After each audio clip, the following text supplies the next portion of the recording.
Hey everyone, this podcast is part of Story Mode, the podcast network of Gamefully Unemployed. You can support us and gain access to other great exclusive podcasts like Tom and Jeff Watch Batman by heading over to patreon.com/gamefullyunemployed. That's patreon.com/GAMEFULLY unemployed, which is spelled like it sounds.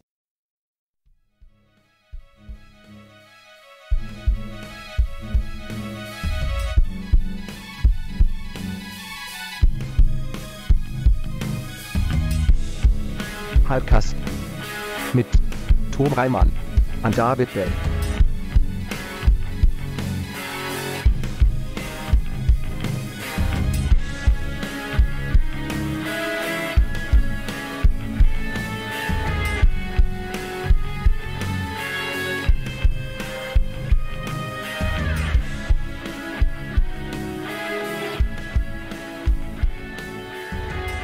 So we all watched The Judge together. I don't know. That's We it. did. That's the end of the story.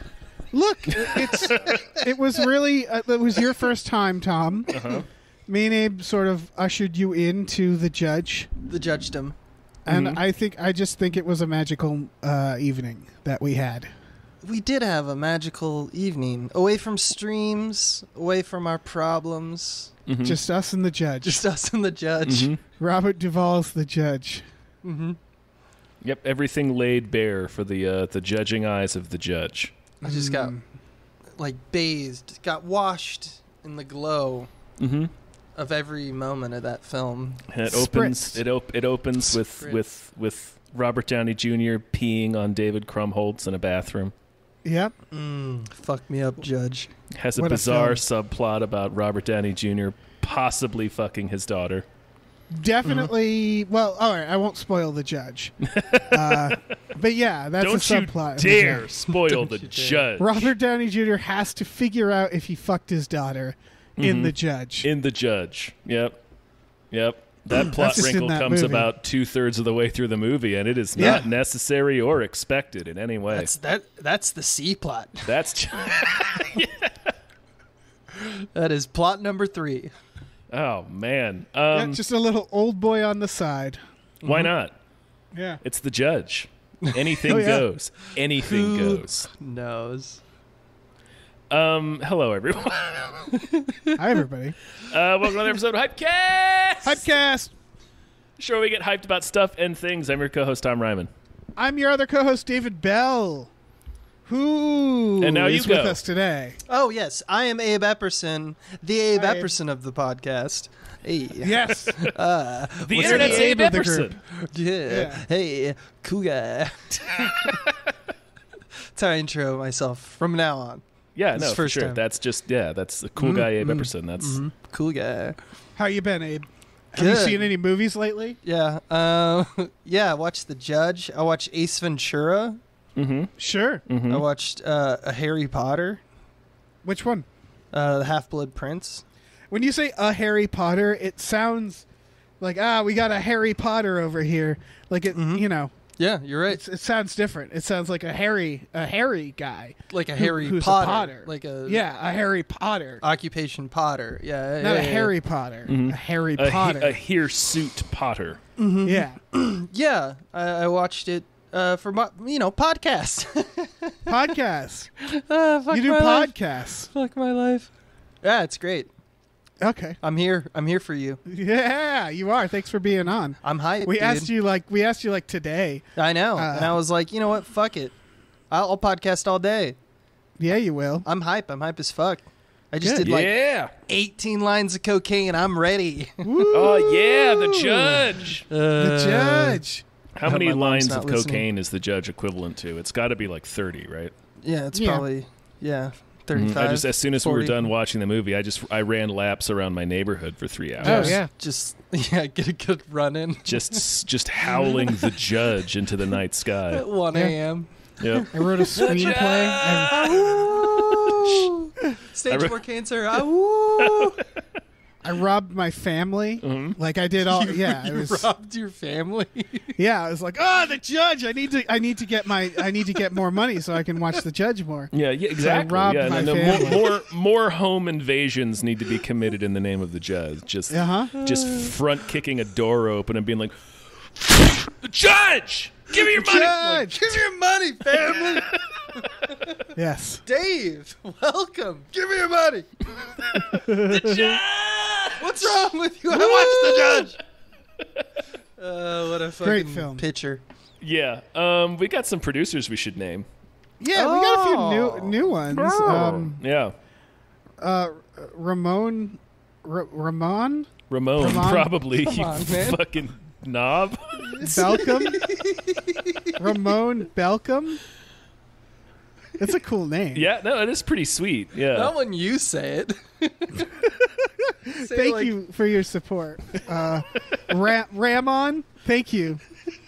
No, thank you. We appreciate you. Yeah. We appreciate you. I have a feeling they're not going to be a producer next week. Yeah. It's after this They have Well, I exited asked the them if building. there's a name they want to go by. This is one of those people. I always feel weird about this because I message people and I say, do you want a specific name for your shout out? Right. If they don't reply, then I'm just going to say the name that was listed.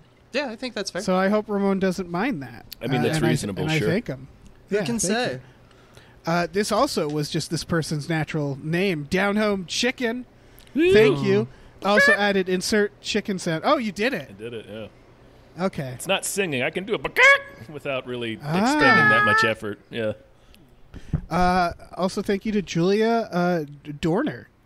Thank you very much. Indeed. Our new Thank producers. you. Yeah, new producers all around. You guys are aces. Mm-hmm.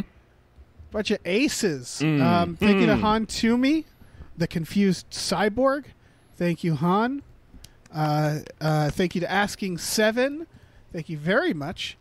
Thank you to Joe, who I think actually left the producer tier to open it up for other people, but I'm thanking Joe anyway because I forgot.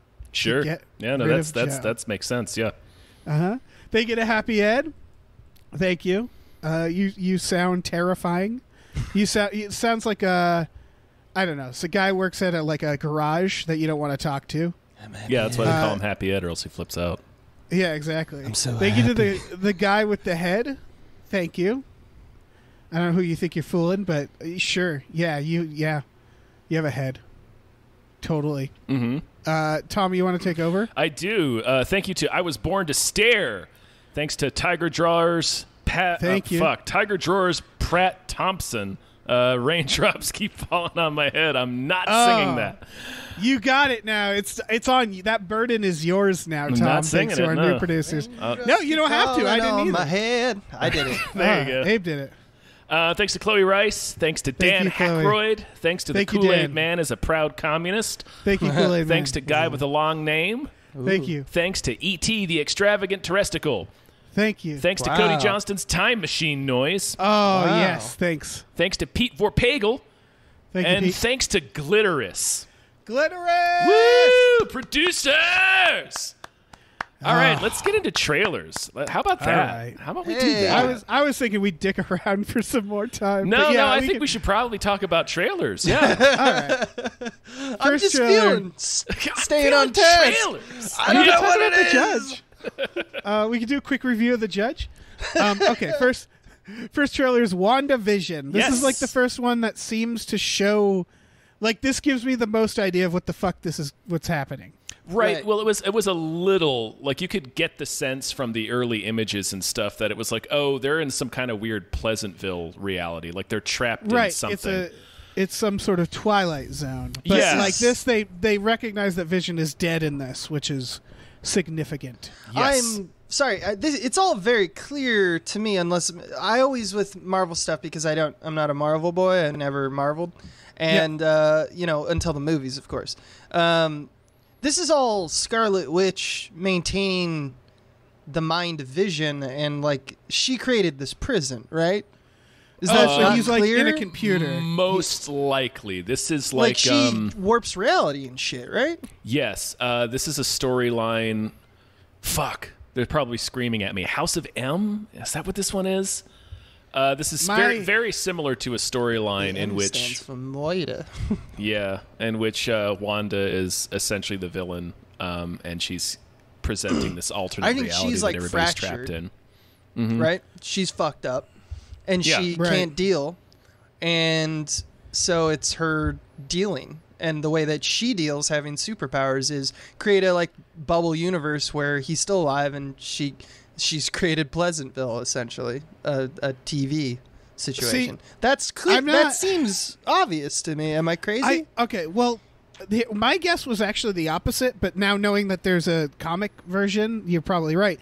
I was figuring that it is Vision is in some sort of computer or in some sort of stasis because of, like, he didn't quite die. He's out there, and so he's the real one, and she's not.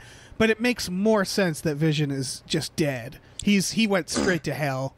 Wanda is doing... Right, he's rotting in robot hell, as we all know.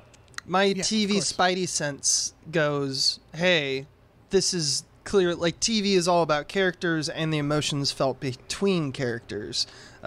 So... that's what I don't know how long this run is, but I assume based off the star power they have in it, it's going to be like a limited series, right? I assume. Probably. I can't imagine it's got more than 3 seasons in it. My guess is it's got 1, right? Yeah. Yeah, and I know it's supposed to connect to Doctor Strange in the multiverse of madness.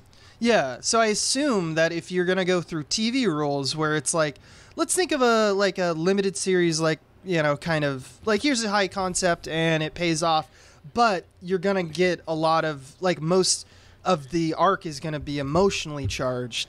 There's nothing more charged than, like, I don't know, grief dealing with that. That's like a huge, great footnote to the end of, that phase 1 or whatever it was called. The phases, the first iteration, whatever we've experienced up to now with the MCU. We're in 3 phases. So that's phase 3. That's my Spidey sense. No, I think you're right. The thing that threw me off is she also seems confused about where she is. Right. Which is why I thought she wasn't in control. Like, it was a reality that neither of them were really. Well, in House of M, it's like what you were saying earlier, that she's fractured and that she doesn't want to accept what the reality is. Yeah. Okay. So she isn't in control. That would make sense to me. She is, and she isn't. Yeah, exactly. Yeah. She manifested the world, but she can't keep it controlled. And so once it starts breaking, so first episode is going to clearly be like everything is. We're going to have fun and games with Pleasantville, and then at the end, it's like someone's going to like disappear or something horrifying is going to happen, and she's probably going to be like, "Oh fuck," like, and that's episode 2. Here we go. It's like if a teenage boy recreated his dead father in a computer to go fishing. To deal with that grief. It's a lot like that, yeah. Are you talking about the smash hit Serenity? I am. No, I believe he's talking about the smash hit The Judge. Yeah. But they really did. Makes sense Vision. that you bring that film up, given that you made me watch it, Dave, and I never forgive you, Dave. We watched it. It was an experience for you. Mm-hmm. Yeah, thank you, Dave. Abe, did you see Cy Abelman in the trailer? Unless I'm mistaken. Yes, I did. Pretty sure that was Cy And Abelman. he's doing a very serious man kind of thing where he's like slapping on the table. He's like, I just don't understand. Right. It is very like, Coen Brothers. Yeah, he's just like, what's going on? He's just losing his shit for no reason. I love that. Yeah. And which is hilarious because, like, in A Serious Man, he's like the epitome of calm. And then just loses his shit the second that someone asks him a question about, like, well, maybe not that. Oh, fuck. So it's great. It's great. I love that casting 100%. There's a lot of good people, it looks like, in this. I'm excited as I am excited about Marvel. They got a lot of good people at the helm, obviously. The 2 main actors kill it. They have been killing it for years. I'm excited. I always have thoughts about our, Marvel overlords. Who's making this? Disney Plus. I don't know who the showrunner or anything is, but I do, I appreciate how fucking weird this is. I do like that. Yeah. I liked it when they did it with Legion, and I like it even better now because it seems like Legion had like to deal with FX, and they're like, yeah, but how can we keep it like, you know, moving fast? Like, remember the shield? You know, it's that kind of shit. And I don't know if it was on FXX or whatever the fuck that was, but I think this is going to have more of a, you know, well, the MCU is going to just kind of control what this is. Yeah. Yeah. For sure. They really fucked over Vision. Like, he was like 4 years old when he died, right? Like, he gets created. He doesn't do anything, and then he gets his head ripped out. Yep. And then that's it for him. Yeah. Yep. What an asshole. Yeah, and he died in horrible pain. He died twice. Yeah.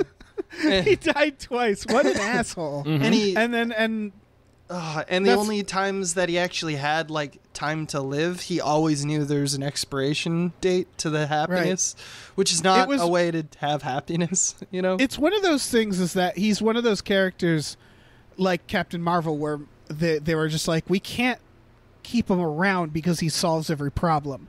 So let's stab him in the back and then like cripple him for most of the movie 100%, and then kill him. Mm-hmm. Just like they do with Wanda, equally powerful, or I don't even know what the power tiers are, but like so pretty damn powerful she powerful. could break any TV show, any movie. Yeah. She's so one they of the make most her powerful, for sure. absolutely like essentially tortured and like fractured, and you know, like she can't control her own power. I mean, they do that so many times. How many times have they pulled that old book out for X-Men? So it's not like, well, yeah, right. But Legion walks in and, you know, creates a pocket universe for everyone.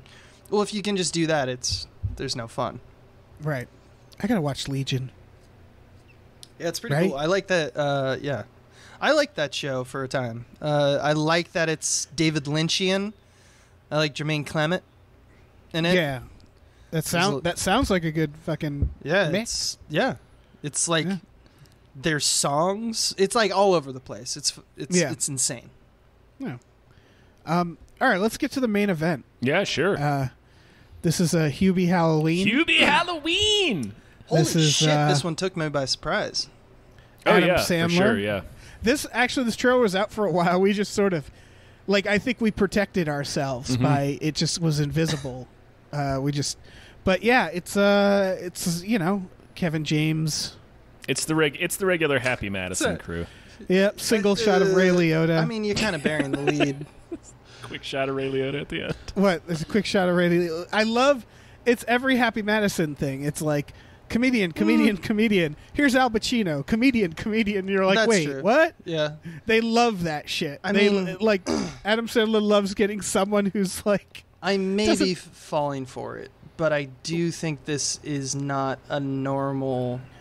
This doesn't feel like a normal Happy Madison vehicle type thing. It feels like it actually might be good. I think you're falling for it. I might be falling for it, but seriously, the trailer had me at Demon Steve Buscemi. You know, Demon Steve Buscemi is Steve Buscemi. It's like, all, where he's like hisses at Kara. Yeah. I've never like gone like, well, okay now. Trailer, yes, please. That shit was amazing. Look, Abe, you'll be happy to know that this is the director of Adam Sandler's stand-up special, as well as Sandy Wexler, as well as The Do-Over, as well as Movie 43, so as well as Drill Bit Taylor, as well as Without a Paddle, as well as Mr. Deeds, as well as Little Nicky. Have you gotten to 6 feet yet? Because bury me. So maybe not, but this is a solid trailer. This is a solid trailer. This is this is what I think a trailer should be a little bit. Here, I'm going to give it one thing. Nope, never mind. I'm not even going to give it that. You're not going to give it the writer. The writer, I was like, oh, he did Billy Madison, Happy Gilmore with Adam Sandler, and The Wedding Singer, and The Water Boy, and Little Nicky, and Mr. Deeds, and Grown Ups 2. Yeah. And Pixel. And then it's like, oh, okay, so he just does all the Adam Sandler. He just churns them out. Yeah. So, speaking of Waterboy, is this like a reimagining? There's something about Dubois is his character's name in this. Mm-hmm. Boucher is his name in Waterboy, and they have the same kind of energy. Yeah, a little bit. He doesn't have the aggression that Bobby Boucher does. No, he doesn't. I'll tell you the thing I'm excited for, and maybe someone can. Do you guys remember? Has Adam Sandler done a movie that takes place in Massachusetts or New England? Why would I fucking know that, Dave? I have no idea, man. The reason I ask is because he one of his greatest bits of all time, Mr. Tollbooth Willie, is welcoming people into Worcester, Massachusetts in that. And he's doing the Worcester accent. And so it's like Boston, Worcester.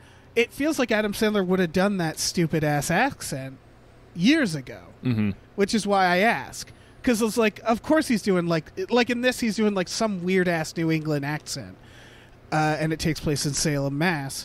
Yeah. And it's just like it feels like he would have done that a long time ago. So I don't know. No, I mean, he's never done that. He's never done that kind of voice before. Right. So, but like comedy with like Boston guy.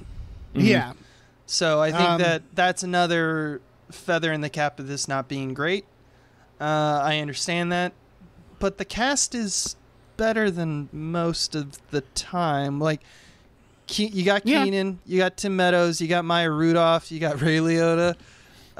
You got Ray Liotta. There's like some people here. You have Ray Liotta for at least a second. We know that. Right, yeah, for one shot. We all picked it up like laser focus. I love that we all have like Ray Liotta sense. Yeah, I've Just got Ray Liotta I vision. was looking down and my head went immediately up and I caught the tail end of that shot, even though it was like less than a second. I have that face scanning technology implanted into my brain, but only for Ray Liotta. Only for Ray. Only So I for can Ray. pick Ray Liotta out of any crowd anywhere in the world. One of the reasons that I thought that this was a great trailer, and, make up your own minds, there is one moment that I was like, that's a solid joke, and I haven't seen this type of joke in a trailer in a long time, which is the one time where it's like, it's 3 solid shots of him walking into Paul Blart Beard Cop in his office, and he has a chef hat in the first one, and he says something, he's like, get out of here, and then he has an eye patch, and he's like, get out of here, and then he just like kind of looks like a normal version of himself, and then Keenan says, sorry, I didn't recognize him. Like, right. That's a solid joke because I don't know. I just can't think of the last time I saw a legitimate edit joke in a trailer that wasn't just repeating the line in a funny way and then using the timing to make me laugh. This was like, this is like a bit. Like, this probably won't be the iteration that is in the movie. Like, they're probably not going to run it as a edit train like they did here. But they found a way to make an edit joke in a trailer, and I've not seen that in a very long time in trailers. It's something that I'll give Adam Sandler, as well as even like what's his name, Kevin James, is that like it's like that every frame of painting thing about Edgar Wright, where Edgar Wright uses every part of the movie to make jokes. So does Adam Sandler, and he has for a while. He doesn't do, unless he's doing funny people, he doesn't do like improv comedy. He never changed with the times, which is both endearing and, I mean, a problem. It's a problem in some ways, but I will always be a fan of scripted comedy. Yeah, me too. Yeah, that's what I'm saying. It's a great thing, and using multiple types of comedy like slapstick versus just word jokes. Sandler does that. I had a theory a while ago about his movies, and I don't know if it's true or not, is that Adam Sandler's one of those people who never changed. We just did. So we have like heavy nostalgia for his old movies, but it's all the same like juvenile stuff. And it never changed. Yeah, I think that's fair. Yeah, and so like, a bunch of like teenage us's or like even preteen us, if we saw this movie then, we would be like, oh, this is so funny. I've always suspected that. I'm not sure if it's true or not. I don't know. It could very well be. Because he's also made a lot of movies at this point, and it's like shitload of movies. How many jokes does the man have? His stand-up was great. Did you watch this? Yeah, his stand-up was phenomenal. Yeah, that was the best thing he's done in years. Yeah. We haven't mentioned that Michael Chiklis is in this. Did we mention that? We did not, but he super fucking is. Yeah. That's amazing. Yeah, and also I appreciate Kevin James's mullet in this. Yeah. He is a mulleted, bearded cop, and that's a good look for Kevin James. Yeah, it is. Yes. Yeah, it is. You think? I think we talked about this with Paul Blart. Like, you think he'll ever find his place in the world? Kevin James. I think he did. With What do you mean? King of Queens, man. He was on King of Queens for like over a decade. I forgot about that. He's very successful. So he's rich. What do you mean? Yeah. A place just- in your world or a place in his world? Because guess what? He's killing it relative to us if financial success and popularity is a barometer. I'm not saying that's the important barometer. I'm just saying he's had success. I don't know what you mean. Yeah, I feel like I don't know. He definitely has had success, but he's so beige. Oh yeah, he hasn't like you're right. Yeah. He hasn't like broken out as like a singular comedic star. Like he had a successful sitcom, and Paul Blart was a big success, but he's not like a Sandler or a Jim Carrey or something like that. No, he's not. Yeah, and that whatever. Not everybody is. I'm not a fan of his movies, but like, what do you want from the guy? Yeah, I want him to play a Nazi. he did that. He knows. Luckily for me, Yeah. So I do have to watch that. It sounds like you have an insatiable hunger for Kevin James. Yeah, like you here's need what more it is. James all the time. Well, Dave. I don't know, because maybe not. Because after watching Paul Blart, which is we talked about it, is a mean movie. It has bad messages. Mm-hmm. Maybe I'm not rooting for the guy anymore, but for some reason I've always been rooting for him to like surprise me. And he never has. Because you know that he's got something, because there's a lot of comedic respect that he seems to gain, and none of his tricks have ever worked on me. And I don't mean that demeaning. Like, all comedy is tricks, you know? Everyone's doing their tricks, and his just never worked on me. That's all. So I'm like, okay, what else you got? I guess, and I think that you kind of do wish that he has like kind of like you mentioned, the Nazi one, the movie that just came out with him, Becky. Yeah. I think we covered that on a Hypecast before. It's been so long. But yeah, like you want him to have like Adam Sandler-esque career, and I'm just like, nah. Adam Sandler has like a singular career at this point. You know, true. Look at what he's done. He's got Uncut Gems, Punch Drunk Love. He was Billy Madison. He's got great stand-up in 2019. Like, he also has the worst movies made in this particular comedian's opinion. Like, some of the worst films made in comedy. For sure. Yeah, the Ridiculous Six is god awful. But it doesn't matter. He's just churning them out. It's fine. He's got his audience. He's got his core. Let the guy do. You know, like, he's done some great stuff. He's done some mediocre stuff. He's done some shit stuff. What more do you want, man? He's like water. Killing it. He's like water. Sometimes you can't wait to gulp him down. You got to slide that water down. Yeah, you got to gulp down the Sandman. Yeah, sometimes it could kill you. Sure, yeah. It could kill you. It could be your best friend or your worst enemy. Yeah, you can drown right in it. Mm-hmm. You can drown in the ocean of the Sandman. Mm-hmm. Or 2 feet of Adam Sandler. Exactly. Just in a grave. Just a shallow grave of Adam Sandler. Precisely. Yeah. Okay, we should move on. Yeah, I think we mined that all that we could. The Haunting of Bly Manor is the next one. We covered this one a few weeks ago, but this is like a longer trailer that shows a little bit more. But yeah, I almost regret putting it on here because it's like, of course I'm going to watch it. I was a fan of the other one. I don't need to see anymore. Yeah, you know? I don't. Yeah, it's just a trailer. I don't really like. It's fine. I'm still going to watch it just because I'm a fan of Mike Flanagan. Yeah, you're either going to watch it or not. It depends on. It's like you said, Abe, in the notes. It looks like Hill House, so either you like it or you don't, right? Yeah, exactly.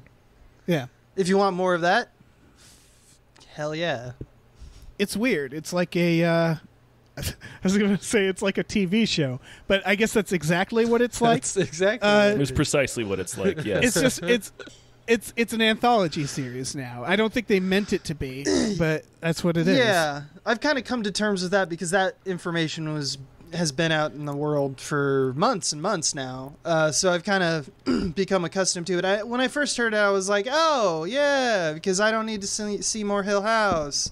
And then I was like, oh, but what do you do with that? So is your anthology series, there's a house, it's haunted? It's either it's the house or it's the haunting of blank. So maybe he could do like the haunting of this Buick. I'm trying to itemize what is the anthology's center.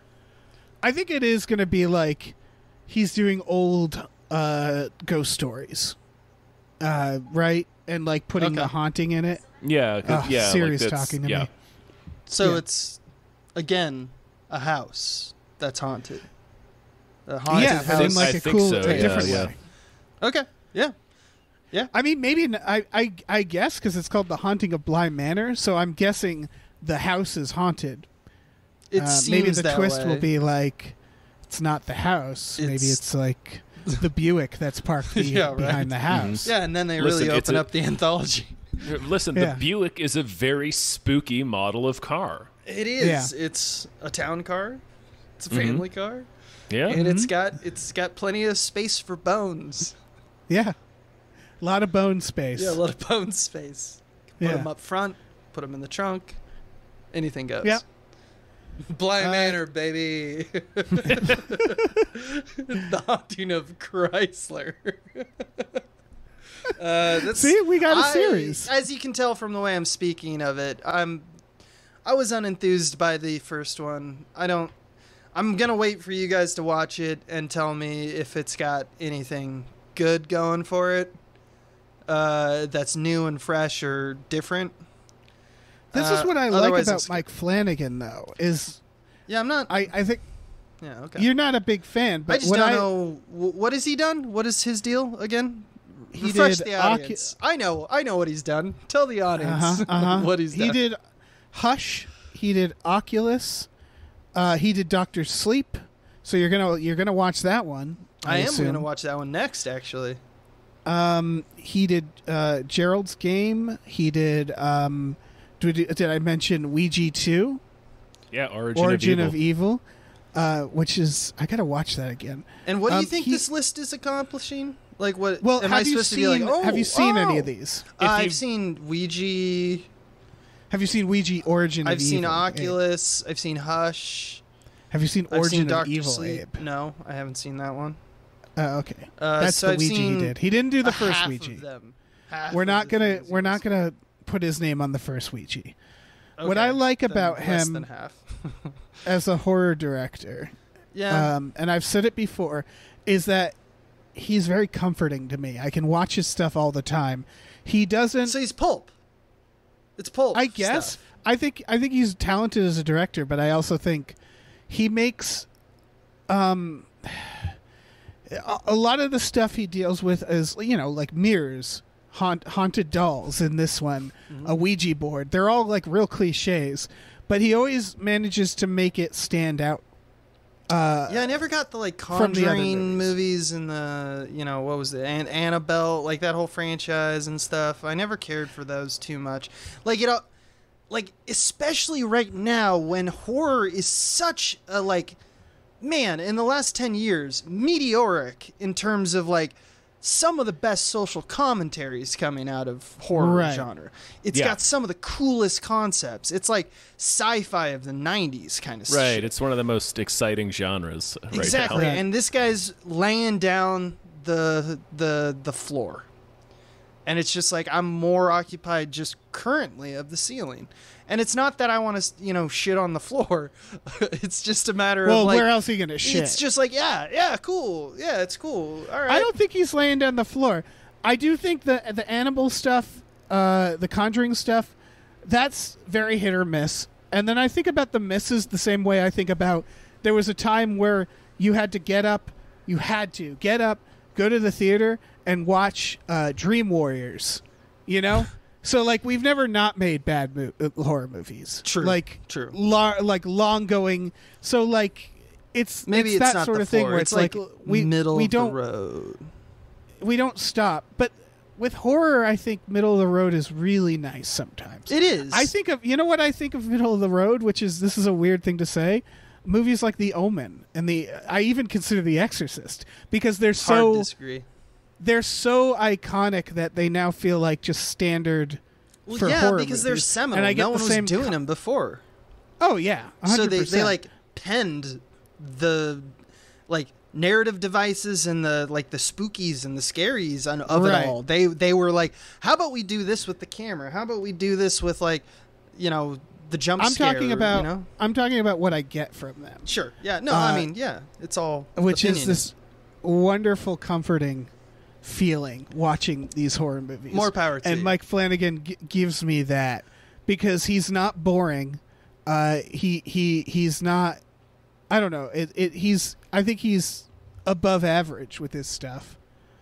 I'm always happy to watch his movies. Yeah. I know I'm always going to get something that satisfies me as a horror movie. Yeah. He doesn't do too many jump scares. He has some True. creepy ideas. I think Haunting of Hill House had a lot of creepy ideas. So, like, I don't know. I don't want to compare him like calling him like the floor. I think he's more of like the middle. It's just that in a genre where I see how much opportunities there, it's like you're in the Western Conference, man. You need to pick up your game. I don't know. I think he's like Richard Donner of horror. Yeah, I'd agree with that. That's fair. He's just making these really fucking sturdy horror movies. Yeah, he's extremely dependable, and his movies are very good, very Yeah. And enjoyable to watch. I'm not anti-pulp. I'm not anti-watching, a TV show or a movie that's just like, feed me exactly what I signed up for. For a lot of people, for most people, in fact, that's exactly why we watch entertainment. Right. I just think that there's so much exciting movies in horror Yes. that I'll But- compile a list. There's Here's what it is. watch those instead. Here's what it is, though, is that sometimes you got to watch The Mummy, Abe. Like, what I mean is that You horror. take that back. I can't live in a world where every horror is a slow burn that needs to mean something, artsy and like. I don't need that for horror. Horror, it's like adventure. It's like action. Sometimes I just need it to be the thing. The Mummy is a masterpiece, and you need Exactly. to step the fuck down. And he's making the Mummy of horror. No, it's a masterpiece. How dare you? He's making the Mummy of It horror. is high art. It is high art, I say. Yeah. No, I don't need horror movies to always mean something. I don't need them to always try to really push the limits. Sometimes I need them to just okay, so you're be using fun. the Mummy in the right way. Yeah, that's what I'm I saying. thought you were saying it's like these imagine if the movies. Mummy was trying to be about something bigger and like trying to really like do something experimental. No, you just want to watch the Mummy. Yeah, I don't care about the because it's- experimentation of it all. I just care It's about sturdy. Yeah, all right. It has everything. It's a lot of fun, and yeah, I think Mike Flanagan's movies are just really fun horror. I hope you enjoy it. I will. I will. I hope that it's good, and you tell me it's good, and you say it's different, slightly, and I go, you know what? I'll put it on the old watch list, and I watch it because I ain't I can telling be you wrong. shit. This is all speculation. I'm just not medium hype. Medium hype. I ain't telling you shit. Yeah. This hold is on. This is when Tom says, "Move on." Yes. Hold on. I'm rock hard for something. Hold on. Mike Flanagan's other movie he's doing is another series called Midnight Mass, and it's like an exorcism priest thing. It's an Omen thing. Okay. All right. Fuck me up, Mike Flanagan. I'm excited for Yeah, this. it's I'm deliver it. so excited about how Yeah, excited slap he me is. in the face, Mike Flanagan. Yeah, give me that pulp shit, dude. Yeah, give me that hot Yeah. shit. All right, Yeah. now let's move on. All right. I want to talk about, or we want to talk about, as a group, Father of the Bride 3-ish. This trailer has no footage. I brought it up because, what do you think this is? This is, I mean, it's another one of those reunion benefit specials that they're doing. Like they did the Princess Bride one. They're doing a West Wing one next month on HBO. They did a I read differently. Fast hence Time at the Ridgemont ish. High. Well, no, I read something differently about this, Tom. Well, it's what it said at the end of this trailer. What did it say? It said it was like this special reunion to benefit something. Okay, what I had heard, and I had been reading a little bit about it, but it's not confirmed, is that there is actually it's like filmed like a movie. Oh, that'd be interesting. Like it's 3-ish, because they're not like rereading another script. It's an original. It's a new Father of the Bride. Yeah. Where I assume they're all Skyping each other. Yes. Yeah. No, I didn't mean. I wasn't saying that it's them doing a read through of the original films. It's a continuation. Oh. Yeah. But as a part, that makes a lot of sense that they would do like the Parks and Rec reunion. Right. Sure. Was that one treated like had the justification of like we're all meeting on Skype because we haven't seen each other? Was that the start of the Parks? It was a scripted thing, and it was them dealing with being in the pandemic as well as trying to have this meeting. Yeah. Yeah, I think what this is too. And you know what? I'm not going to watch this, but good for them. Right. This trailer carries the odd hubris of assuming that like Father of the Bride is some cherished classic of this generation. I mean, it's fine. It's a good movie, but like it's really treating it like it's like a Fresh Prince reunion or something like that. Like it's like, you know what? I don't remember the names of these characters. Are you kidding me? Yeah. Maybe I will watch it just to so they don't feel bad. Yeah, I mean it's always good to see like Steve Martin doing shit.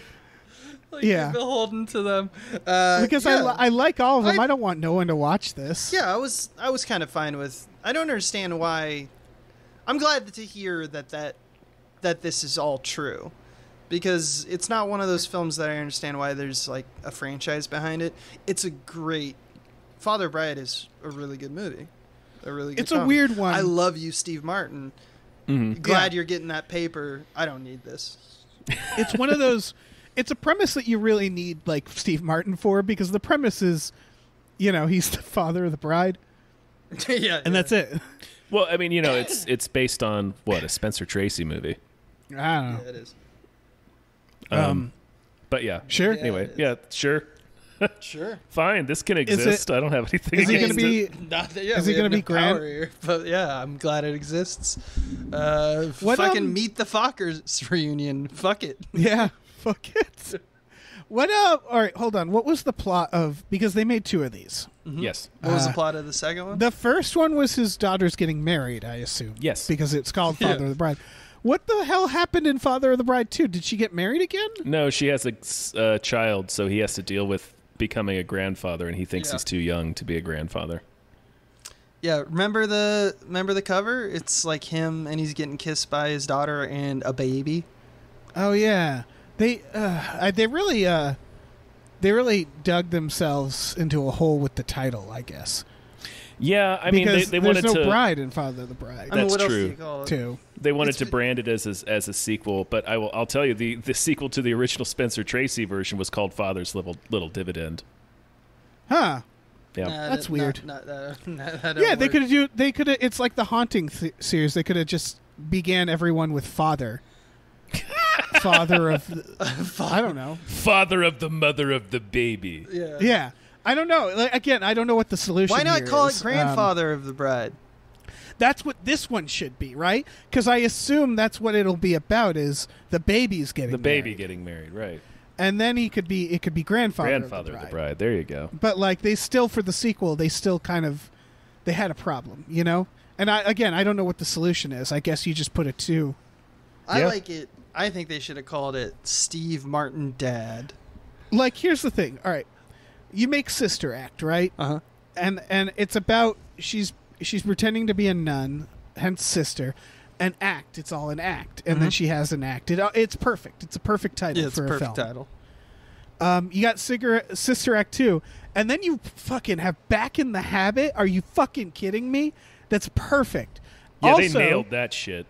They nailed that. Also in Sister Act 2, I believe they're trying to teach inner city youth to sing, and she's pretending once again to be a nun. Am I right? So it's another Sister Act. Well, she's doing another Sister Act. She becomes a nun, does she not? Yeah. I don't think she becomes a nun at the end of Sister Act, does she? Well, I thought at the end of the second she did. Maybe, but then that still is the same, because at the beginning of the first one, or at the end of the first one, she doesn't become a nun, so they have to like bring her in. God, I can't remember. I Maggie thought they Smith did it, and then they Maggie walked Smith it back has to bring her like, in. the very end or something like that. So maybe you're right. Maybe she never became a nun. I don't know, but it's another sister act. She's doing another sister act. So it works. What the fuck are we talking about? We're talking about the best title of a series ever. All right, let's move on. Okay, Dad. Father. What do we got next? I'm father of the podcast, motherfuckers. Yeah. This is the trial of the Chicago 7. This is Aaron Sorkin doing his goddamn Sorkinist. Holy shit. Yeah. I can't wait for the accents alone. Protest movie by Aaron Sorkin. Holy fuck, we don't need this. It's got a real sweet cast. It's got real good cast. Makes me want to watch it real bad. Yeah. Yeah. Fuck. This is the world we live in, guys. Yep. Aaron Sorkin is... I don't know about him. Did you see that interview where he said how he'd write the election? Oh, of course. Yeah. That's all over the internet right now. Okay. It's just like, it's Aaron a real Sorkin. dumb, like, newsroom moment. It's like, fuck off, Aaron Sorkin. He has a real, like, naive white guy view of politics. He super does, yeah. And I feel like that's going to come through in this, which is about, Abby Hoffman and 6 others getting arrested and put on trial for allegedly starting a riot in Chicago. I believe I have all those details correct. Yeah. Fucking Borat is there. Yeah, Sacha Baron Cohen plays Abby Hoffman. Fucking yeah. Fucking Frank Langella is in that. Abdul Mateen 2 is in it. Fucking Joseph Gordon-Levitt plays the shitty racist prosecutor. Yeah, Michael Keaton's Frank there. Langella. Michael Keaton is in it. Yeah, I hope he plays himself. Succession's daddy's number one boy. Jeremy Strong. Yeah, I keep forgetting his name. I'm sorry. Yeah. Ready Player One, the guy who created the Oasis or whatever, the dad of Ready Player One. Fuck, Mark Rylance. There you go. He's in it. Mm-hmm. This movie's got some serious shit going on. Have you both watched The West Wing, right? I did. I've seen a handful of episodes. While ago. I had a theory about Sorkin, which is that you ever have a friend who you like, and then like anybody who's lived with the friend like can't stand them because it's like too much of this person. Like you can't live with them, but you can be friends with them. I just think Aaron Sorkin is that with West Wing, because I never saw The West Wing, and I feel like everybody around me is way more sick of his shit than I am. Does that make sense? It depends on when you watched West Wing, to me. Because West Wing was during a time where he still worked. My theory is that somewhere around Social Contract, it all turned against him. Because we all kind of saw what he was about in terms of like, oh, your heroes aren't... I mean, the world changed. So that's one thing. But we also saw like, oh, you make your villains and your heroes basically the same. It's just who's stronger with the pen, who's quippier, who's cleverer, who's more like you, Aaron. And then we realize, oh, so you're just like basically wish fulfillment for yourself. And you are very much so wordsmith, very clever, got a lot of tricks, but we started to see the tricks, and then we all had a kind of like retroactive viewing of all of his stuff and said, oh, you only have like it's not that you don't have a big bag of tricks, it's that they're all fairly similar. And so we kind of turned against him in that regard, because it was like, and which is kind of unfair because all writers don't have a ton of tricks, so he's already in the upper echelon of writers. It's just that his ideas are bad, and he's very, especially for our generation and what's happening now, just not the voice, because he's so very center. He's center liberal, angry, like triumphant moral victories as opposed to actual victories. Oh yeah, it's the everybody clapped. Yep. Like moments. I eat that garbage up. I mean, you know me and the American president. You know the relationship I have. And I do, yes. First time I watched Newsroom, we all saw the opening monologue that Jeff Daniels has, where he talks about like America isn't the greatest country in the world anymore. Right. And that shit is well written, and it worked on me. And then the more and more I saw that, I was like, or the more and more I aged and realized and got more political and like, more informed, I was like, oh, that's just placating the concept. Yeah. Of he writes fantasy. Yeah. A Few Good Men is like everyone's gonna admit at the end that was a good speech and that changed my opinion, and now the evil that was at the center of this tale will no longer occur because I've decided you've got me, sir. And it's A Few Good Men ends with the general just admitting his crimes on the stand. Yep. And they're like, yeah, we did it. And it's like that. It's not how that happens. No, not ever. Like, it's very wishful thinking. And again, I love it. I forgot he wrote Malice, you guys. Yeah, he super did. Yeah. Yeah, he did. Moneyball, fucking. Like, I love Moneyball because the stakes are fucking baseball. And that's perfect for Aaron Sorkin. Yeah, that's the perfect level of stakes for Aaron Sorkin. Exactly. Yeah. I'm like, fucking put that in my veins. I also like baseball, so that's another thing. But like, that's what we're talking about. It's like stakes. And the fact that it's like a protest movie right now. Holy God, what a minefield! Yeah. And Sorkin is the guy who's gonna kind of like guide that ship. Yeah, he should not be the guy. This is gonna be a mess. If he pulls it off. Holy fuck. But I don't think it's going to happen. Yeah, I don't think it'll be a mess. I just think it'll end up not really saying much. Which is the perfect Sorkin thing, honestly, because right now in my mind, he's the underdog, which is right where Aaron Sorkin wants to be. So everything's up to him proving it or not. And that's right. Here we go. So that's, I don't know. I do think it's about being made today. That's a big part of it, because you can go back and watch his shit from the 90s and you can feel removed from it, kind of like Oliver Stone as well. And then he makes W and you're like, not now, Oliver Stone. Like, we don't need this right now. Yeah, we don't. How dare we don't you, need Oliver this shit. Stone? How dare you. Oh man, we should probably move on. Yeah, all right, here we go, guys. Trailer for The Truffle Hunters. This is an erotic romp about... yeah, you said that in the notes. Yeah. Can you expand on that? It's old men hunting for truffles. Yes. And sniffing the truffles. I guess this is a documentary, but it's shot like a Wes Anderson film. It is a documentary, yes. Yeah. How is it shot? I think... No, I don't think it... Here's the thing. I think it's technically a documentary, but Abe, you might want to... You could... correct me or expand. It feels like he did a lot of like very meticulous setups, for sure. And then maybe had the people in it just do whatever they're gonna do, but it doesn't feel natural. No, the way it's shot. Surprise, surprise! All documentary is propagandist. It's fine. Right. It's absolutely set up. He can't set up shots like that and then just like cavalierly walk, like, I don't know, just walk down this path. I mean, maybe some of that was done, but for the most part, you need to organize quite a bit of people to be there before even that happens. And what does that shot really earn you? So they're either there forever and they get this kind of stuff, or I'm not saying it's scripted, but it's what you're supposed to do in a documentary is you're supposed to script everything you can. And then everything you can't, you just, hopefully you get it. And there's kind of there's a problem with that. It's, there's a problem with all documentaries that will operate that way, because at a certain point, the filmmaker decides what the movie's about. And at that point, they're trying to get the shots that they need to prove that to the audience.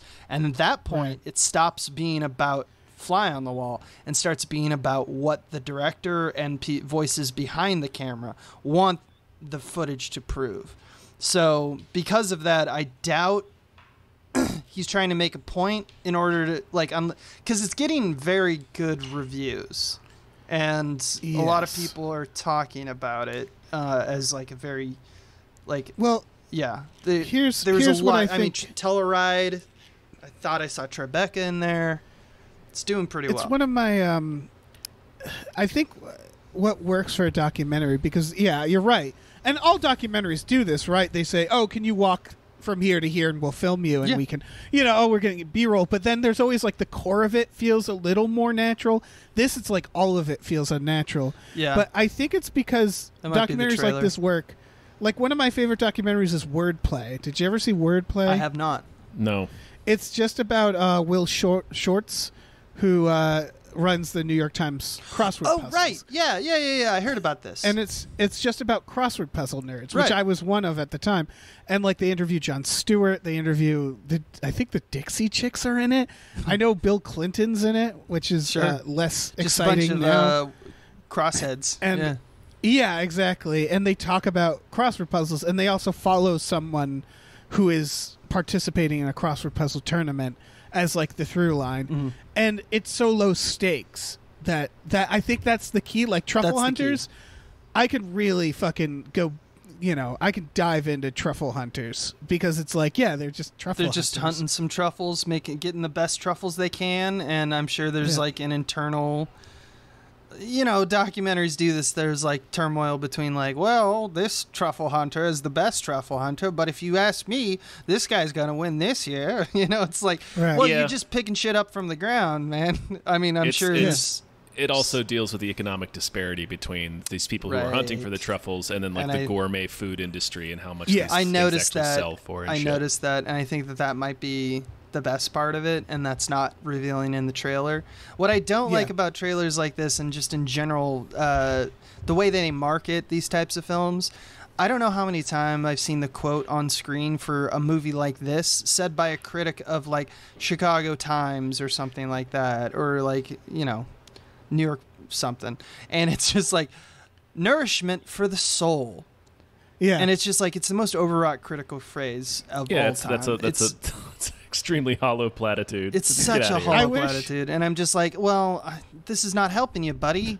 Whoever's making this trailer, whoever wants me to get excited about this movie. Because, like, the only people watching these movies are people already, like, down to documentary, Yeah. And that's not, I don't know. I wish all the pull quotes were just them saying, has a lot of truffles in it. Yeah. It's a movie about truffles. A lot of mushrooms. I would fucking love that. Movie. That'd be so good. Yeah, pull quote, New York Times. There's a lot of dogs in this movie. Yeah. A lot of dogs in this movie. And old people. What's up with that? This movie has one of my favorite things is old men who aren't from America. Sure. Like ancient. They have the happy ancient old men. Yeah. Who, Zorba the Greek. I think it's like, I think it's because I can pretend like old men in America. It's like, you don't want to. I mean, like, look, I have nothing against old men, you guys, but you're always in America. I'm always just like, oh God, are they going to say something racist? But like old delightful village men in other countries, I've fetishized them, is what it is. Oh. And so I think of them as just like having the best life and being the best people. I think that's very cute, Dave. I hope you're never disillusioned. Am I alone? Am I alone in this? I don't know if you're alone. I see the endearing aspect of age. They got a dog. They're in the woods. But maybe a gun. If you're gonna confidently say that none of the people in this trailer that we just watched are racist, I don't know if I can stand behind that statement. I didn't need to make it about racism. Sure. But I mean, you know what I mean. Where anything that like pokes a hole in the the illusion of cute, endearing, sweet old men looking for truffles. Looking for truffles. I think. Yeah, I mean, maybe this movie will blow that wide open, and it'll be about how they're all racist. I don't think that's what the Truffle Hunters is about. No, but maybe it will be. Maybe it'll be the thing that brings the industry to its knees. Well, I was waiting for a Bigfoot to come out of the woods, so I'm gonna give this one a 0 out of 10. Well, that's fair. There are 0 big feet. Yeah. No big feet so far. Oh man, you guys use truffle oil? No. I also don't care for truffles. I think they're overrated. But someone truffle oil make on me your eggs a in the truffle morning? dish, and like I've only had a few, so maybe I'll be changed. Fry some eggs with truffle oil, and you'll feel like a millionaire. I feel like I feel like a French spending $1 millionaire, million. Yeah, That's what I feel like I'm doing. Is I'm wasting money. But yeah, what am I? it's delicious. I'm just a country boy. I don't know nothing of the truffle game. I'm not a truffle man. We should move on. To Yes, news we stories. should. Yeah, Tom, you've been holding this up, Tom. I know. First, we got some producers to thank. We do. Thanks for having Jason Pargent on. Here's $25. Woo. Thank you very much. Thank you to the Midnight Patron. What patrons at midnight? Woo. You're wonderful. Thank you to Exploding Runes. Thank you. Thank you to Andrew. Andrew, how? Thank you. Thank you to Vincent. Thank you to Rev MD. Woo. Thank you very much. Thank you to John Muniz. Woo. Thank you to Wavy Rancheros. Thank you to Mr. DNA. You're great. Thank you to Lauren Gucci. Tom. Thank you to Bootler takes over. Bootlesen. Thanks to Grumblebee. Thank you to Tux. Woo. Thank you Thank to you. Shepard Mulch Diggums. Thanks to Norm Thank from you. Cheers. Thank you Thank to Davey you. Francis. Thank you to Space McNulty. Thank you. Thanks to Hiram. And Hiram. thanks to Oh Great, It's That Guy. Thank you. Thank you. Thank you. Thank you. Well done. So Everyone, well done. this- Yeah, solid job, all of our Patreon producers. So Black Widow got delayed finally. Yeah, and, of course. and they pushed a bunch of other Marvel films. I don't know what to say about this. This is a Yeah, it's no-brainer. Yeah, of course. Like Tenet is struggling. They're who knows how well Mulan is actually doing on VOD. So they're just not gonna. They're moving their movies to next year at the earliest. Yeah. I know there's no way around it. I hate that they can't just say, like, look, we're just going to hold on to this, and when the time comes, we'll put it out. I just want, you know what I want? I want coronavirus to be over, and I want 50 movies to be in theaters immediately after that. Right, I just want to which they see all won't of them. do. No, they that would absolutely be won't be. Yeah. that would be an awful thing to do. It's just, I get that they have to because it's everybody needs their little space. And it's like steering enormous ships, so that's why kind of having a deadline is a good way to like have everyone like, okay, so now we got distribution on board, we got the theaters on board, we got like, you know, our marketing is kicking up their fires, and social media is doing its thing. Like, there's so many different branches of the post-production distribution methodology that it's like I understand why they're trying to call their shots and push it back. I mean, we're going to get tired of it, but frankly, this is just how the business works. I don't think that there's any way to fault them about the way that they're doing it. In fact, I think they always have been making the right decision for the most part. All these, like, for the most part, meaning for most production companies, just by pushing it. You know, obviously Disney has a different plan. Tenet had a different plan, but those are also international movies, so they're kind of in a pickle. Marvel is an international movie, but it's centered at America. So the story marks it as the first year since 2009 without an MCU movie. This kind of is a pet peeve. I've seen a lot of those, like, record low box office, or this, like, they're trying to find all these like cool records out of this year, and it's like none of them count. It's now gonna open May 7th, 2021, and I think I'm gonna call it. They might have to push it, or no, they probably won't push it. But I think it's very possible. It just depends what's happening. Well, it's the best case scenario for a vaccine is April 2021. Right. So maybe if everything goes, you know, if Americans join together and all wear masks and social distance and do the right thing, then maybe we'll be out of the woods by April 2021. But I'm guessing, you know, we probably won't be. We probably won't be. That's a bummer, but them's the breaks. Just put it in I the hope popcorn. I get to see it. Just put the vaccine in the popcorn. There you go. I hope Black Widow is the first movie I see in theaters not feeling like I'm going to die by doing it. That's what I want. Yeah. It's a modest hope. Next story. This came out of nowhere. Jimin Hansu is starring in a movie called American History Why. from the director of American History X. It's called African History African Y. History Y. Yeah. Oh, it's African History Y? Y? Yeah. Oh, I misread it. Yeah. Okay, yeah. Oh, yeah, it's right there in the link. Yeah. Yeah, it's the sequel to American History X, apparently. Yeah. Or it's Didn't somehow the director, related, yeah. I thought it was the same... Let me look. I thought it was the same director. It who I is. thought... Didn't he like Josh Trank on Out of Here? Wasn't he one of the ones? He was famously very upset because Edward Norton and the studio sort of took over editing the film, and it wasn't the film he wanted it to be. Yeah. So that makes this doubly interesting, yeah. Right. Did you guys notice in that article that the director is a 6-time Grammy-nominated music video director, and 2 of his credits are Soul Asylum's "Runaway Train" Fuck. and Red Hot Chili Peppers' "Danny California"? Oh, shit. Fuck. I just want man. everyone to know that's who made American History X. I want That's everybody to amazing. know this guy's full pedigree. Yeah. Tony K is his name. Mm-hmm. Yes. I mean, yeah. Yeah, sure. I'm going to watch this. Yeah. Is there going I to like be a Jimmy third Hansu. one? Do you think there's going to be a third one? Because then they're going to have Well, to yeah, hit you the gotta Z, complete and then I'm the going to think of trilogy. zombies. Hmm. So, American History Z, or it's another country. World History Z. Yeah. You think he's gonna curb stomp anybody in this? You think I don't that's know. the thing that I have no connects idea. them? Obviously, we can hope, yeah. Yeah. Yeah, This sounds. Oh, sorry. I was just saying there's no plot details or anything, so we don't have any idea Yeah. what this is going to be. No, but this sounds exciting just from Jimin Hansu and American History X guy, because American History X, as upsetting of a film it is, I remember it being. Oh, we talked about this last night, I think, didn't we? Is that it is definitely a film that maybe needs to be revisited, but I remember it being good.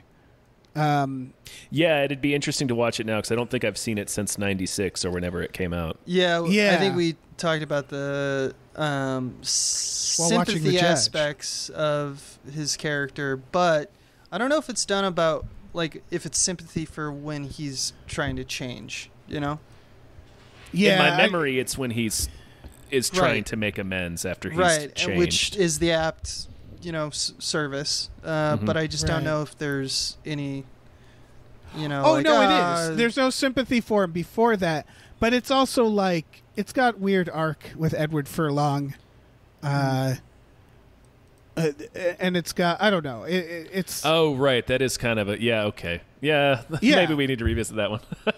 well because I think he's trying to talk about a cycle of violence. Yes. but it's not with white supremacists. It doesn't feel like a cycle. It feels very one-sided, if that makes sense. It feels like it's kind of the white supremacist's fault. He has a giant swastika on his... Brave Dave. Yeah. I kind of feel like I don't need to both sides a Nazi movie. So, or talk about look at this tragedy on them. So I don't know. Again, I haven't seen it in a while, so right, maybe that's not I what it's feel saying. like the more likely thing, rather than Edward Furlong got swept up in it and ends up getting shot by a black kid. It should be more no, Edward Furlong gets swept up into it and ends up becoming a domestic terrorist and getting super into meth and trying to blow up a church or something. That's what would actually happen. He loses his brother. Yeah. You guys remember how it's shot in black and white? I do. It's to symbolize stuff. I know. It's symbolism. It's symbolism. Yeah, maybe we guys. don't need to revisit American History X. I don't know. Maybe It's we need probably to a leave it in product the of its time. 90s. It's probably a product of his time. The thing that really stands out for me was Cisco. Principal Cisco could have phasered Edward Norton at any time, but he didn't. I forgot he was in that. Yeah. And Ethan Suplee and Fairuza Balk playing a white supremacist. Ethan Suplee that playing check. a white supremacist. Yeah. Those both check out. I remember everybody does a good job in it. Yeah, it's a super intense movie. Yeah. So yeah, I'm curious to see what the hell this is. Everybody get excited for African History Y. Sure. We're all excited. Yeah, man. So final story is that they're making a Peacemaker spin-off on HBO. Yes. With John Cena and James Gunn involved. And, like, that's kind of the best thing. Yeah, it's an animated show. James Gunn has written all 8 episodes. Oh, Jesus. Okay. Like, he did that. Like, he tweeted something about it being like, well, it was either start pre-production on, like, Guardians 3 or something. It's basically, he's like, this is what I did in quarantine was I wrote this episode, this series. They could make it in quarantine, couldn't they? If it's animated, I don't know. yeah. I don't know. I feel like a bunch of animators are rolling their eyes at that statement because I'm sure it's not as simple as everybody can do it at home. For instance, Shudder's Creep Show just announced this week that they're doing a surprise animated Halloween special that was written and produced during quarantine. Yeah, it's definitely more than possible. We have things like Zoom for face-to-face dialogue. It's obviously preferable, but like it literally is possible. The one problem with live action is it necessitates physical production.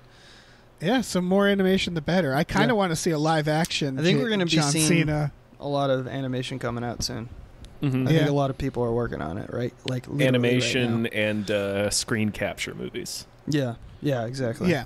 Like another thing that was just announced is Ice Cube is doing a movie with Timur Beckmann. I always fuck his name up.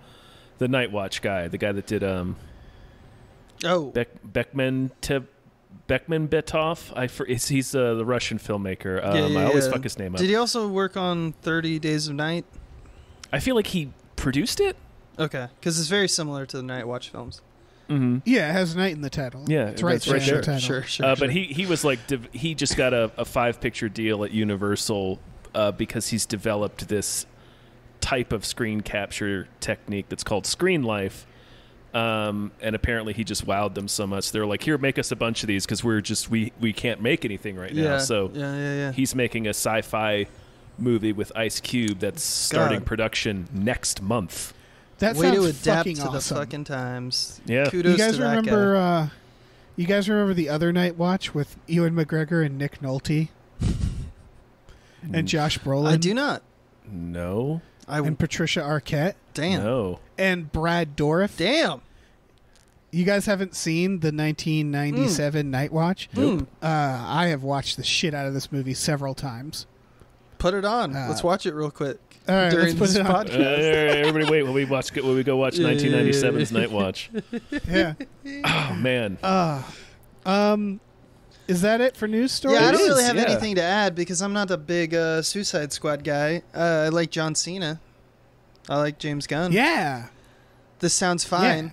So, yeah. Move around. In case it didn't underline it, this is a prequel series, so it in no way guarantees that John Cena will live through the Suicide Squad. Get his dick ripped off. I enjoy that. Yeah, because I mean, the movie's tagline is literally "Don't get attached." Yeah. I mean, they also had that trailer where it's just like 900 people. Right, yeah, like most of these people are going to die very quickly. Yeah. Yeah, it's I think dipping into that is a smart choice, to be honest with you. Yeah. For sure, yeah. Suicide Squad needs a jolt of something. Yeah, a jolt of fucking anything. It ain't working, guys. All right, let's get into our final producers. Big thanks to Lef. Thank you very much. Thank you to Nolan Mayton. Thank you. Thank you to Joshua Graves. Woo! Thank you very much. Thank you to Normal Man Andrew McGuire. Woo! Thank you.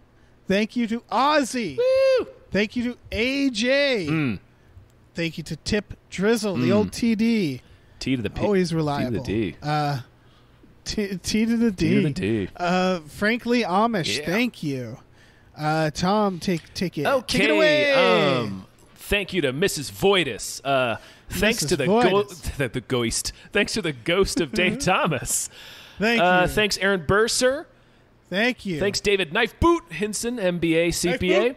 Thanks to Christopher Robert Sparts, Esquire. Thanks to Mackenzie Righteous Hand of the Lizard People, Chill. Yeah. Thank you to Funky J, and thanks to Pie Guy. Pacow. Oh, man, Dave. Do you have a movie apart from the judge, Whoa. Damn it. that I was going to do the He's gonna judge do a judge bit. as a bit.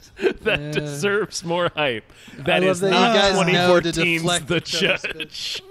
All right. So- God damn it. It's so heartwarming. You got on top of that. You got ahead of that. I'm gonna hire you as like a Dave Wrangler. You know, kind of like what they do for animals for movies. Yeah, Just yeah. like Yeah. have you around to just rein them in. No, it's we have 5 different Daves depending on what kind of shot we need. Yeah. Yeah. Dave with different levels of hair. There's a Dave that can walk left to right. Yeah. There's a Dave. Dave that's that can only sit good on for command. sleeping, but very cute. Yeah. Very cute. Yeah. All right. Yeah, I do, Tom. And this is I don't know if this is like not known about.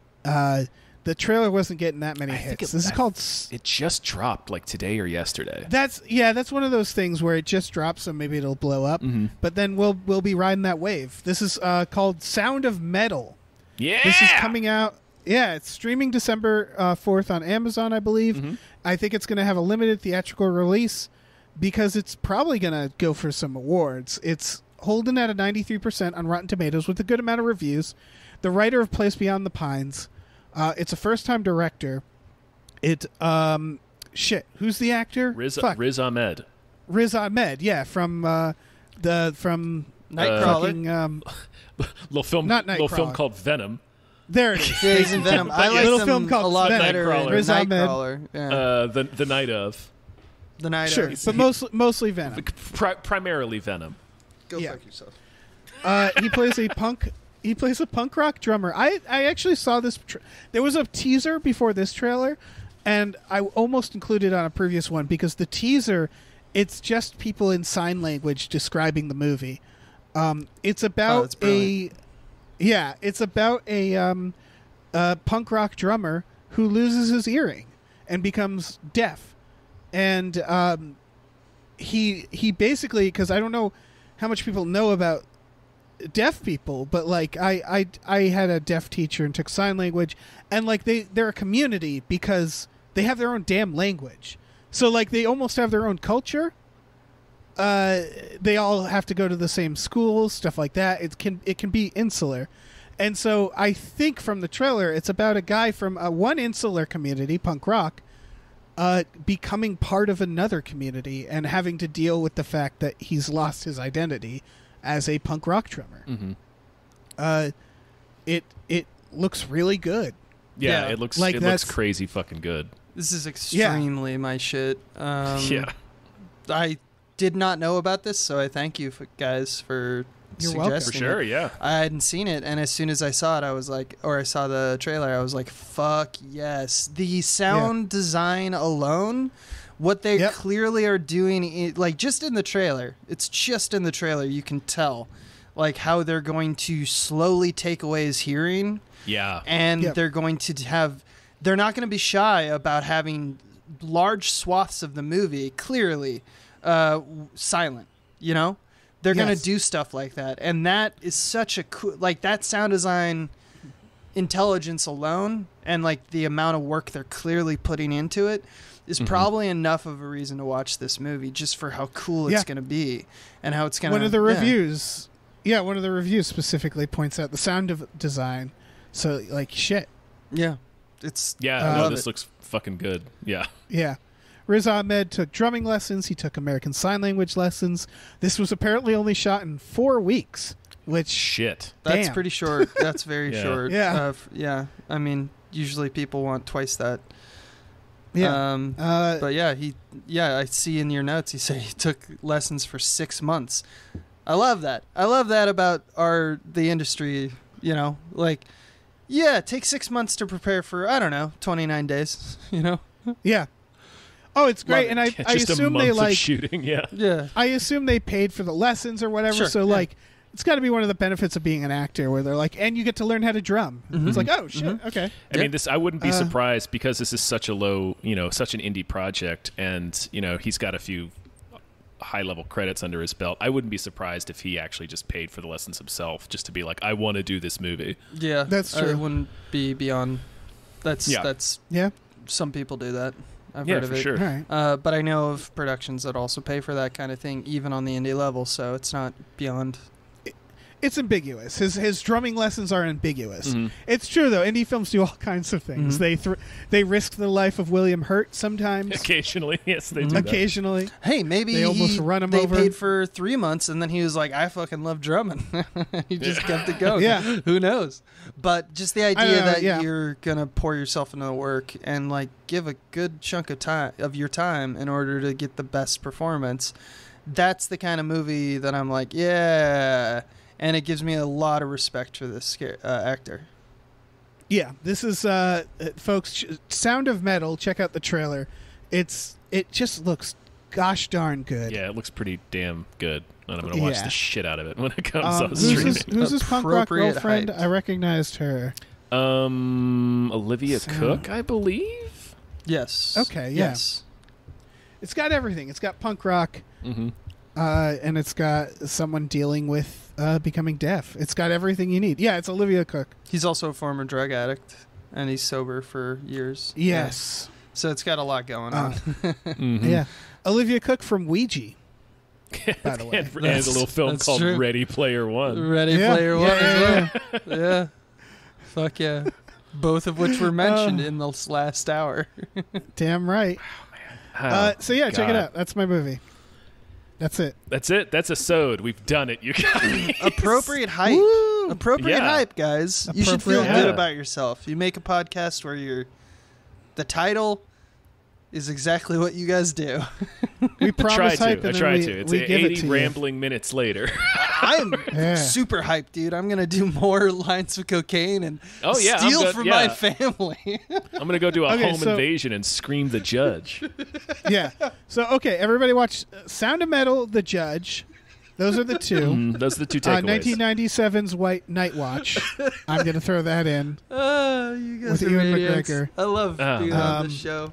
Oh man. Well, thank love you so you much guys. for doing it, man. Especially at a Hey. short yeah, notice. thank you, Abe. Hey, man, fuck Time it. loses all meaning, so like Yeah. scheduling kind of sneaks up I'll on do us. my shit sometimes. later. Who cares? Abe, do you want to plug stuff? Sure. While you're here, while Might we as got well. I am Abe Epperson, if you don't remember. And All right, thank you. Let's move on. I co-founded another one of these, podcast channels. It's called Small Beans. You check us out. You can give us money at patreon.com/smallbeans. We got a YouTube channel. Check us out. We do movies. We do music. We have like many podcasts of many topics. Gaming. We have a gaming podcast with Adam Ganzer and Michael Swaim. And yeah, That's true. if you haven't heard of us, check us out. You just had a episode of I'll Show You Mine If You Show Me Yours. Yes, we out did. today. Yeah, with Kings Maggie of Mayfish. King. Yeah, Kings of King. I'm halfway through the Dead Zone one. Yeah. I need to rewatch the Dead Zone. I think I might have to. I just rewatched it, so that's great. Hell going yeah. into Yeah. listening Hell yeah. to the podcast. Yeah, fucking check them out. You listener must already know of Small Beans, but if you haven't, if you don't, go check them out. Yeah, Do it. for all you new people. Yeah, You you fucking noobs. knew. Noobs. Dave, tell the noobs what they should do. They go to our Patreon, patreon.com/gamefully unemployed. We have exclusive podcasts there, like Tom and Jeff Watch Batman and Fox Mulder is a Maniac. And you can be a Hypecast producer, and you can produce episodes of We Just Watched. Mm-hmm. Someone just made us watch Lord of War. They did, yeah. So, these things happen. And every Friday night we watch movies with our patrons. That's today, the day you're listening. yeah, that's if later you today, you lucky ducks. Yeah, if you sign up for the right tier, for our Club 10 tier, you can watch movies with us. Possibly the judge. I don't know. Who Probably can the say? judge. Or we maybe also have Real a Steel. store. Maybe Real No, Steel. that's right. Real it's Steel! probably going to be Real Steel. I'm so excited. Okay, we also have a store, tpublic.com/store/gamefullyunemployed, where you can get t-shirts, masks, mugs, stickers, posters, all kinds of shit. Check that out, or don't. I don't care. Do a home invasion, scream the judge, no matter what you do. Home invasion! Screaming the judge will absolve you because anyone will understand what it is you mean. That's it. The judge! The judge! Say goodbye, everybody. The judge! The judge!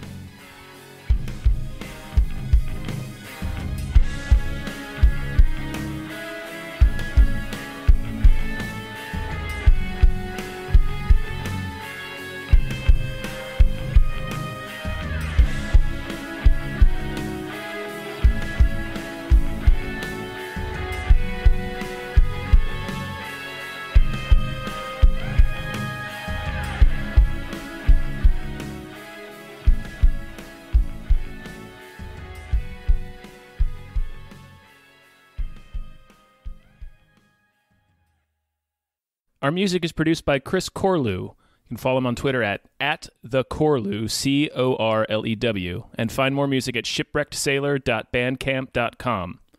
Our artwork is produced by Justin Brown. You can follow him on Twitter at @JustinTBrown, and find more of his artwork at artnessbyjustinbrown.com and justinbrown.info.